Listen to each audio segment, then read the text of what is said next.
பலக் ஒரு கருப்பு நிறத்து பொண்ணு. அதனாலதான் அவளுடைய ஸ்கூல்ல எல்லாருமே அவளுடைய கருப்பு நிறத்தை பார்த்து கிண்டல் பண்ணிக்கிட்டு இருப்பாங்க. அது மட்டும் இல்லாம டீச்சரும் அவளை அப்படிதான் பண்ணுவாங்க. பலக், நீ கொஞ்சம் லாஸ்ட்ல போய் நில்லு.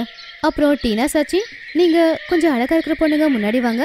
ஸ்கூல் பிரின்சிபல் சொல்லியிருக்காங்க நம்ம ஸ்கூலோட பெஸ்ட் பசங்களோட போட்டோ தான் ஸ்கூல் மேக்சின்ல வரப்போகுதுன்னு. அதனால என்னுடைய கிளாஸ் ரூம் பசங்க தான் மேக்சின்ல வரணும்னு நினைக்கிறேன். ஆனா மேம், இந்த பலக் ரொம்ப கருப்பா இருக்கால, அவ ஒருத்தியால அந்த போட்டோவே கெட்டு போகுது மேம். மேம், நாம பலக்க இந்த போட்டோல இருந்து அனுப்பிடலாமே, அப்படி செய்ய முடியாதா மேம்? இல்ல பசங்களா, அப்படி பண்ண முடியும்னா முதல்ல இத நான் தான் பண்ணியிருப்பேன். எனக்கும் இந்த கருப்பு பொண்ணே கிளாஸ் ரூம்ல இருக்கிறது சுத்தமா பிடிக்கல. மேம், நான் தண்ணி குடிக்க போலாமா? போ போயிட்டு வரும்போது கொஞ்சம் தண்ணி போட்டு முகத்தை கழுவிட்டு வா. அப்போ அது அந்த கருப்பு நிறம் கொஞ்சம் மாறி கொஞ்சமாவது வெள்ளை தெரியலையான்னு பார்க்கலாம். டீச்சர் அப்புறம் பசங்க கிண்டல் பண்ணதை பார்த்து பலக் ரொம்ப கவலைப்பட்டு அவ வாஷ்ரூமுக்கு போனா. அங்க போய் அவ பயங்கரமா ஆள ஆரம்பிச்சா. பலக்கோட அப்பா அம்மா 2 பேருமே கூலி வேலைக்கு போயிட்டு இருந்தாங்க. அவங்க கஷ்டப்பட்டு காசு சேர்த்து வச்சு பலக்கு ஒரு இங்கிலீஷ் மீடியம்ல சேர்த்து விட்டு இருந்தாங்க. அதனால பலக் அவளுடைய அப்பா அம்மா கிட்ட எப்பவுமே அவளுடைய கஷ்டத்தை சொன்னது கிடையாது. பலக்கு ஓடுறதுனா ரொம்பவே பிடிக்கும். தினமும் காலையில ஸ்கூலுக்கு போறதுக்கு முன்னாடி அவ ஓடுறதுக்கு பிராக்டிஸ் எடுத்துக்கிட்டு இருப்பா. பலக் ஸ்கூல்ல அவளோட டீச்சர் கிட்ட ரன்னிங் ரேஸ்ல நான் பார்ட்டிசிபேட் பண்றேன் அப்படின்னு கேட்டாலும் அவங்க டீச்சர் அதுக்கு ஒத்துக்கவே இல்லை. அதை பார்த்து பசங்க எல்லாரும் சிரிக்க ஆரம்பிச்சாங்க. நீ ரன்னிங் ரேஸ்ல கலந்துக்க போறியா? ஐயோ, உன் முகத்தை கண்ணாடியில பார்த்துருக்கிறியா? மேம் கண்டிப்பா எப்பவும் உன்னை அதுல ஏத்துக்க மாட்டாங்க. இனி வரைக்கும் ரன்னிங் ரேஸ்ல டீனா தான் முன்னாடி இருக்கா, இனிமேலும் அவ தான் இருப்பா. அதுக்குள்ள அங்க கிளாஸ் டீச்சர் வந்தாங்க. பசங்களா, நம்ம ஸ்கூல்ல ஒரு பெரிய ரன்னிங் ரேஸ் போட்டி நடக்க போகுது. டீனா, நான் உன்னுடைய பேரை பிரின்சிபல் மேம் கிட்ட கொடுத்துட்டேன். ஓகே மேம், நான் இன்னைக்கு என்னோட பிராக்டிஸ ஆரம்பிச்சிடுறேன். மேம், நானும் இந்த ரன்னிங் ரேஸ்ல கலந்துக்கலான்னு முடிவு பண்ணிருக்கேன். இல்ல பலக், என்னால உன்னை இதுல கூட்டிட்டு போக முடியாது. ஏன்னா நீ ஏற்கனவே கருப்பா இருக்க. இப்போ ஓட்டப்பந்தயத்துல நீ தோத்துட்டனா பிரின்சிபல் மேம்க்கு என்னால பதில் சொல்ல முடியாதுமா. பலக் அழுதுகிட்டே வீட்டுக்கு வந்தா. ஆனா அவருடைய அம்மா வேலை முடிச்சு வீட்டுக்கு வந்ததும் அவ கண்ணை தொடச்சுக்கிட்டு சாப்பிட்றதுக்காக கீழே உக்காந்துட்டா. ஆனா அவ ரொம்ப கவலையில இருந்தா. அதனால பலக் அடுத்த நாள் ஸ்கூலுக்கு போகவே இல்லை. அவளுக்கு தெரியும் இன்னைக்கு நாம ஸ்கூலுக்கு போனோம்னா எல்லாரும் ரன்னிங் ரேஸ்ல பார்ட்டிசிபேட் பண்றதை பார்த்து நாம ரொம்ப கவலைப்படுவோம்னு. ஏமா பலக், இன்னைக்கு நீ ஸ்கூலுக்கு போகலையா? இல்லம்மா, எனக்கு இன்னைக்கு தலையில கொஞ்சம் வலி இருக்கு, அதனால ஒரு நாள் லீவ் போட்டுட்டமா. ஒன்னும் பரவாயில்லம்மா, நீ டெய்லியும் ஸ்கூலுக்கு போறல்ல, இன்னைக்கு லீவ் போட்டுட்டு வீட்லயே இரு. ஒண்ணு பண்ணுங்க, இன்னைக்கு நீங்க வேலைக்கு போங்க, நான் பலக்கூட வீட்லயே இருக்கேன். ஒருவேளை அவளுக்கு ஏதாவது தேவைப்பட்டுச்சுன்னா? சரி, நான் தனியாவே வேலைக்கு போறேன்.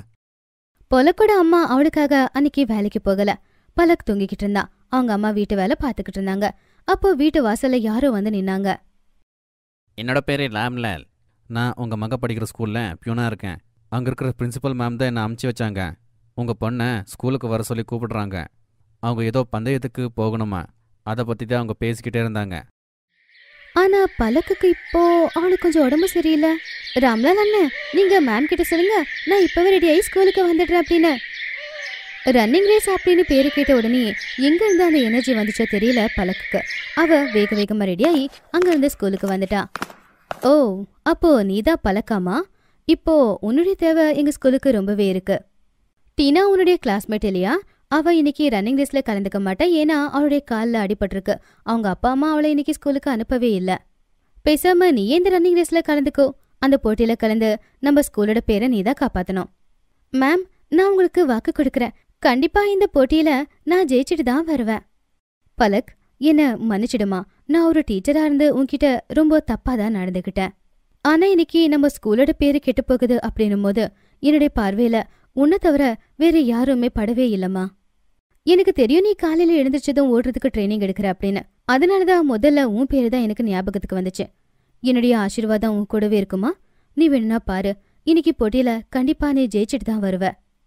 Thank you ma'am, thank you so much. நான் உண்மையிலே சொல்றேன் மேம், இன்னைக்கு இந்த போட்டியில நான் ஜெயிச்சுட்டு தான் வரப்போறேன்.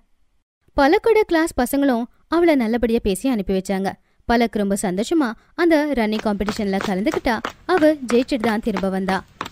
அதுக்கப்புறம் பிரின்சிபல் மேம், அவளுடைய ஸ்கூல் டீச்சர் எல்லாருமே அவளை பாராட்டி ஒரு ட்ராஃபி கொடுத்தாங்க. அந்த ட்ராஃபி எடுத்துக்கிட்டு பலக் அங்கிருந்து வீட்டுக்கு வந்தா.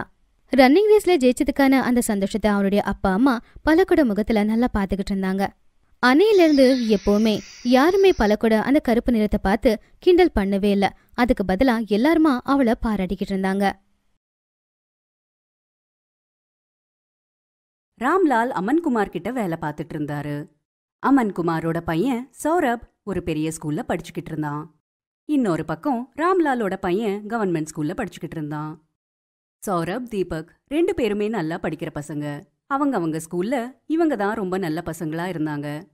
இங்க பாருப்பா, என்னோட ரிப்போர்ட் கார்டு கிடைச்சிருச்சு. நான் கிளாஸ்ல ஃபர்ஸ்ட் வந்திருக்கேன். அடேங்கப்பா சௌரப், எனக்கு தெரியும்டா என் பையன் எப்பவுமே கிளாஸ்ல ஃபர்ஸ்ட் வருவான்னு. அட ராம்லால், தீபக் கூட கிளாஸுக்கு ஃபர்ஸ்ட் தானே? கொஞ்ச நேரத்துக்கு முன்னாடி அவ கூட ரிப்போர்ட் கார்டை காட்டினால. ஆமாம் சார், அவனும் கூட கிளாஸுக்கு ஃபர்ஸ்ட் வந்திருக்கான். அப்பா, கவர்மெண்ட் ஸ்கூலில் படித்தா யார் வேணாலும் ஃபர்ஸ்ட் வரலாம். அங்கே அவ்வளோ ஸ்ட்ரிக்டாக இருக்காது. தீபக் அந்த ஸ்கூலில் ஃபர்ஸ்ட் வருது அவ்வளோ பெரிய மேட்ரே இல்லைப்பா. சௌரப், இந்த லட்டு நான் கிளாஸில் ஃபர்ஸ்ட் வந்திருக்கேன். அப்பா தான் கொடுக்க சொன்னாங்க. இதையெல்லாம் நான் சாப்பிடவே மாட்டேன். அம்மா, நீ எல்லாருக்கும் கொடுத்தல அந்த சாக்லேட்டு பாதாம் எங்கே இருக்கு? எங்கள் அப்பா உங்கள் அப்பா மாதிரி சீப்பான லட்டெல்லாம் கொடுக்க மாட்டாங்க. அவங்க சாக்லேட்டு ட்ரை ஃப்ரூட்டெல்லாம் எடுத்துகிட்டு வந்திருக்காங்க. அதுக்கப்புறம் நீ கொஞ்சம் ஓவரா பண்ணாத. நீ வேலைக்காரனோட பையன். நீ எவ்வளோதான் ட்ரை பண்ணாலும் என் அளவுக்கு வரவே முடியாது. சௌரப் கண்ணா, அப்படி சொல்லக்கூடாது. தீபக் கூட நல்ல பையன்தான். அம்மா, இந்த தீபக் என்னால் பார்க்கவே முடியல. அப்பாவும் அவனை என்கிட்ட கம்பேர் பண்ணுறாங்க. அது எனக்கு பிடிக்கவே மாட்டேங்குது. சரி, நான் விளையாட போகிறேன். தீபக் கூட நல்லா படிக்கிற பையன்றதுனால சௌரப்க்கு தீபக்னா பிடிக்கவே பிடிக்காது. சௌரப்க்கு அவங்க அம்மா சொன்னதை கேட்டதுமே கோபம் வந்துச்சு. சௌரப் கபிலோட வீட்டுக்கு விளையாட போயிட்டான். என்னாச்சு சௌரப், இன்னைக்கும் ரொம்ப கோவத்தில் இருக்கேன். அந்த தீபக் எனக்கு பிடிக்கவே இல்லை. நான் என்னோட ரிப்போர்ட் கார்டை அப்பாவுக்கு காட்டினா அவன் கூட வந்து ரிப்போர்ட் கார்டை காட்டுறான். அவன் கூட என்ன மாதிரியா ஃபர்ஸ்ட் வந்திருக்கான். நீயே சொல்லு, இந்த மாதிரி பண்ண எனக்கு எங்கே வேலை இருக்கும்? வேலைக்காரனோட பையன், எங்கள் அப்பாவுக்கு எடுத்து சொல்லணும். அடே, நீ ஏன்டா கவலைப்படுறேன்? எல்லாமே சரி ஆயிடும். அப்புறம் கேளு, நாளைக்கு எல்லா பசங்க விளையாட காசு போட்டுக்கிட்டே இருக்காங்க. நீ எவ்வளோ போடுற? நான் 200 போடுறேன்டா. அடே, நீ மறுபடியும் உங்கள் அம்மாவோட அக்கௌண்ட்லேருந்து 200 காசு எடுத்துகிட்டு வந்தனா உங்கள் அம்மா கோவப்பட மாட்டாங்களா? எங்கள் அப்பா ரொம்ப ரிச்சு. என்கிட்ட காசு கம்மியாக இருக்காது. எங்கள் அப்பா அம்மா ஒன்றுமே சொல்ல மாட்டாங்க. ஏன்னா ஸ்கூலில் நான் தான் எப்பவுமே ஃபர்ஸ்ட். சௌரப்க்கு கேம்ல காசு போடுறது பழக்கமாயிடுச்சு. அவன் அடிக்கடி கபில் இன்னும் மத்த ஃப்ரெண்ட்ஸோட சேர்ந்து ஆன்லைன்ல கேம் விளையாடிட்டு இருப்பான். அதுலயே காசும் போட்டுட்டு இருந்தான். சௌரப் நல்லா படிக்கிற பையன்றதுனால அவங்க அம்மாவும் காசு எடுக்கிறத தடுக்கவே இல்ல. சௌரப், நீ அம்மாவோட அக்கௌண்ட்ல இருந்து மறுபடியும் 200 எடுத்தியா? அப்பா, ஆன்லைன் கேமு விளையாடிட்டே இருக்கல, அதுக்காக தான் எடுத்தப்பேன். அட, எனக்கு தெரியும் 200 ரூபாய் ஆட் பண்ண போறான்ட்டு சௌரப் எனக்கு ஏற்கனவே சொல்லிட்டான். எதுக்கு எடுத்தாலும் அவன் மேல கோவப்படுறீங்க. சொல்றது சரிதான், ஆனா வாங்க, நீங்க முதல்ல சாப்பிடுங்க. குழந்தைங்கன்னா இப்படிதான் இருப்பாங்க. சந்தியா அமன் சொல்றத கேட்டுக்கவே இல்ல. சௌரப்க்கு கேம் விளையாடுறதே கெட்ட பழக்கமா போயிடுச்சு. எக்ஸாம் கூட கிட்ட வந்துட்டு இருந்தது. ஒரு நாள், சௌரப் என்னாச்சு? நீ இப்பெல்லாம் சரியா படிக்கிறதே இல்ல. உங்க டியூஷன் மேம் கிட்ட இருந்து போனும் வந்தது. 2 நாளா லேட்டா போயிட்டு இருக்கியாமே. அம்மா, எக்ஸாம் வருது இல்லையா? நான் கபிலோட வீட்டில் உட்காந்து படிக்கிறேம்மா. நாங்கள் 2 பேரும் ஒன்றாவே டியூஷன் கூட போகிறோம். படிக்கும்போது நேரம் போகிறதே தெரிய மாட்டேங்குது. ஓ, அதான் விஷயம். நீ கபிலோட வீட்ல எக்ஸ்ட்ராவா படிச்சுட்டு இருக்கியா? அது நல்லதுதான். இன்னொரு பக்கம் தீபக் வரப்போற பரீட்சைக்காக படிச்சுக்கிட்டு இருந்தான். அப்பா, இந்த தடவை நான் மறுபடியும் ஃபர்ஸ்ட் வரணும். பாருங்க நான் எப்படி படிக்கிறேன்னு.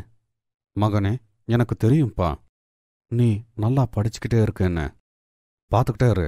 உனக்காக சேர்த்து வச்ச இந்த காசு உனக்காக பெரிய அளவுல உதவியா இருக்கும். எனக்கு தெரியும் நீ கண்டிப்பா எங்களை பெருமைப்படுத்துவேன்னு. கண்ணா, வந்து பால் சாதத்தை சாப்பிடு. நான் உனக்கு பிடிச்ச மாதிரியே செஞ்சிருக்கேன். அப்புறம் உன் கிளாஸ் பசங்களோட எங்க போயிட்டு இருக்க? அம்மா, நான் சயின்ஸ் மியூசியம் பார்க்க போகிறேம்மா. அங்கே சயின்ஸோட நிறைய காட்சியை நாங்கள் பார்க்கலாமா? டீச்சர் சொன்னாங்க அங்கே போனால் நிறைய விஷயத்த நம்ம கற்றுக்கலான்னு. அப்படியா? நல்ல விஷயம்தான். தீபக் தன்னோட ஸ்கூல் பசங்களோட சேர்ந்து சயின்ஸ் மியூசியம்க்கு போயிட்டு இருந்தான். அங்க பிரைவேட் ஸ்கூல்ல இருந்து வந்த பசங்களும் இருந்தாங்க. அதுல சௌரப் கூட இருந்தான். சௌரப், இது அதே பையன் தானே? உங்கள் வீட்டில் நான் இவனை நிறைய வாட்டி பார்த்துருக்கேன். அட, எங்கள் வீட்டு வேலைக்காரனோட பையன் இவன். ரொம்ப ஏழை பையன் வேற இவன். ஓ, இவன் வேலைக்கார பையனா? இவனும் வேலைக்காரன் தான். எல்லா பசங்களும் தீபக்கை பார்த்து சிரிக்க ஆரம்பிச்சாங்க. தீபக் வீட்டுக்கு வந்ததுக்கு அப்புறமா சோகமா இருந்தான். அப்பா, எல்லாருமே என்னை வேலைக்காரனோட பையன்னு சொல்லி கிண்டல் பண்ணுறாங்க. எல்லாருமே என்னை பார்த்து சிரிக்கிறாங்கப்பா. ஐயோ என் செல்லமே, இதுக்கேப்பா நீ வருத்தப்படுறேன்? நான் உன்னை நல்லபடியாக தானே படிக்க வச்சுக்கிட்டே இருக்கேன். ஏன்னா நீ படிச்சு பெரிய ஆளா வரணும், அப்போதான் காசு சம்பாதிக்க முடியும். ராம்லால் இத சொன்னதுமே தீபக்கு கொஞ்சம் தைரியம் வந்து சந்தோஷமா இருந்தான். அதுக்கப்புறம் இன்னும் மனசு வச்சு படிக்க ஆரம்பிச்சான். அடுத்த நாள் தீபக் ஸ்கூலுக்கு வந்ததுமே அவனுக்கு அவங்க டீச்சர் வருஷம் முழுக்க நல்ல பையனா இருக்கிறதுனால பரிசு கொடுத்தாங்க. தீபக் வருஷம் முழுக்க கஷ்டப்பட்டு முதல் ரேங்க் வாங்கியிருக்கான். அதனால தீபக்கு ஸ்கூல் சார்பா கிளாஸோட best student of the year அவார்டை கொடுக்க போறாங்க. அப்புறம் இப்போ வரப்போற ஃபைனல் எக்ஸாம்ல தீபக் ரொம்பவே கஷ்டப்பட்டு படிச்சு முதல் ரேங்க் வாங்குவான்ட்டு எனக்கு தெரியும். Thank you ma'am. எல்லா குழந்தைங்களும் கைத்தட்டி தீபக்க பாராட்டினாங்க. வீட்டுக்கு வந்ததுக்கு அப்புறமா தீபக் அவங்க அம்மா அப்பா கிட்ட நடந்ததை சொன்னான். அடேங்கப்பா, எவ்வளோ பெரிய கோப்பை! நீ நல்லா இருப்பா. அப்பா, இந்த ப்ரைஸை அம்மன் அங்கிளுக்கு காட்டிட்டு நான் ஆசீர்வாதம் வாங்கிட்டு வரப்பா. சரிப்பா, போ அவங்களோட ஆசீர்வாதத்தை வாங்கிக்கோ. சந்தியா, உன் பேங்க் அக்கௌண்ட்ல இருந்து 1,00,000 டெபிட் ஆயிருக்கு. உனக்கு அது தெரியலையா? நான் ஏன் அவ்வளோ காசு எடுத்து செலவு பண்ண போறேன்? இது எப்படி நடந்திருக்குன்னு எனக்கும் புரிய மாட்டேங்குது. இரு, நான் பேங்க்ல இருந்து எல்லா டீட்டெயிலா வாங்கியிருக்கேன். பேங்க்காரர் தான் ஃபோன் பண்றான். அமன் பேங்க்காரங்களோட போன்ல பேசிட்டு இருந்தாரு. ராம்லாலும் தீபக்கும் அங்கதான் இருந்தாங்க. எல்லாமே முடிஞ்சு போச்சு. உன் பையன்கிட்டயே போனை கொடுத்துரு. உன் பையன் அவனோட முட்டாள்தனத்தால 1,00,000 ஏதோ ஒரு கேம்ல போட்டிருக்கா. இப்போ ஹாப்பியா? எங்க போனாவன்? அவன் அவனோட ஃப்ரெண்ட் கபில் கூட டியூஷனுக்கு போயிருக்கான். என் மொபைல்ல சௌரபோட டியூஷன்ல இருந்து போன். நான் சௌரபோட அம்மா தான் பேசுறேன். என்ன, சௌரப் டியூஷனுக்கு வரது இல்லையா? ஆனா சரி, அப்போ சௌரப் போன வாரத்துல இருந்து டியூஷனுக்கே போகலையா? அப்பதான் அங்க சௌரப் வந்தான். என்ன சௌரப், டியூஷன்ல இருந்து வரியா? ஆமாப்பா. இப்போ போய் கூட சொல்றியா? நீ 1,00,000 ஆன்லைன் கேம்ல போட்டிருக்க. ஒரு வாரமா டியூஷன் கூட போல. 2 நாளைக்கு அப்புறம் உன்னோட ஃபைனல் பேப்பர். அப்பா, அம்மா, ஐ எம் சாரி. நான் கபில் கூடவே இருந்துட்டேன். அவனால தான் நான் ஸ்கூல் டெஸ்ட்டில் கூட ஃபெயில் ஆயிட்டேன். தடவை ஃபெயில் ஆயிட்டேன். அட ராம்லால், வாங்க. அப்புறம் தீபக், என்ன இது கையில? அங்கிள், இது எங்கள் ஸ்கூலில் பெஸ்ட் ஸ்டூடெண்ட்னு அவார்டு கொடுத்தாங்க. ஆசீர்வாதம் வாங்கத்தான் நான் வந்தேன். நல்லா இருப்பா, எப்படியோ நீ சாதிக்கணும். அமன் தீபக்கு ஆசீர்வாதத்தை கொடுத்து எதுவும் பேசாம அவரோட ரூமுக்கு போயிட்டாரு. அப்பா, நான் உள்ள வரட்டுமாப்பா? எனக்கு உன்கிட்ட பேச விருப்பம் இல்ல. ரூமுக்கு போ. அப்பா என் மேல கோவமா இருக்காங்க. என்கிட்ட பேசக்கூட மாட்றாங்க. சௌரப், நீ நிஜமாவே தப்பு உணர்ந்துட்டேனா முதல்ல நீ அந்த தப்பை திருத்திக்கோ. அப்பதான் உங்க அப்பாவோட கோவமும் குறையும். எனக்கு தெரியுமா நான் என்ன பண்ணணும்னு.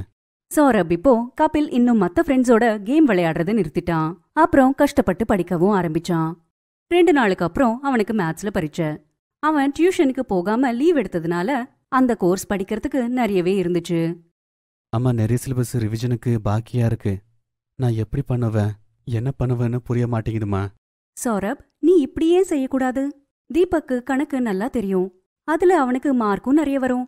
அதுவும் இல்லாம கவர்மெண்ட் ஸ்கூல்லயும் படிப்பு நல்லா இருக்குன்னு கேள்விப்பட்டேன். அப்புறம் கவர்மெண்ட் ஸ்கூல்லயும் பிரைவேட் ஸ்கூல்லயும் ஒரே சிலபஸ்க்கு சம்பந்தப்பட்ட புக்ஸ் தான் இருக்கு. அம்மா, தீபக் எனக்கு உதவி பண்ணுவானா? அவனை எப்ப பார்த்தாலும் நான் திட்டிக்கிட்டே இருப்பாமா. பரவாயில்ல, இப்போ நீ உன் தப்ப உணர்ந்துட்டல, அதுவே பெரிய விஷயம். ராம்லால், தீபக்க கொஞ்சம் கூப்பிடு. சௌரப்க்கு மேத்ஸ்ல அவனோட உதவி தேவை. சரிங்க முதலாளியம்மா, நான் போய் கூட்டிட்டு வரேன். சௌரப் தீபக்கோட உதவியால மேத்ஸ் பரீட்சைக்கு ரெடியானா. இனி அப்போத்துல இருந்து எல்லா விஷயத்திலயும் சௌரப் தீபக்கோடவே சேர்ந்து பண்ணான். சௌரப் கூட தீபக் போலவே ஸ்கூல்ல ஃபர்ஸ்ட் வந்தான். சௌரப், உன்னோட ரிசல்ட்டை பார்த்து எனக்கு ரொம்ப சந்தோஷமா இருக்கு. அப்பா, எல்லாத்துக்கும் காரணம் தீபக் தான். இவன் எக்ஸாம் அன்னைக்கு எனக்கு ரொம்ப உதவி பண்ணாப்பா. தேங்க்யூ தீபக். ராம்லால், உன்னோட பையன் ரொம்ப திறமசாலி. பார்த்துக்கிட்டே இரு, இவன் ஒரு நாள் பெரிய ஆளா வருவான். ரமன் அங்கிள், ஒரு நாள் நானும் உங்கள மாதிரியே பெரிய பிசினஸ் மேனா வருவேன். தீபக்கோட பேச்ச கேட்டதுமே ராம்லால் கண்ல இருந்து ஆனந்த கண்ணீர் வழிஞ்சது. அதுக்கப்புறம் அவரு தீபக்க கட்டி பிடிச்சாரு. Thanks for watching.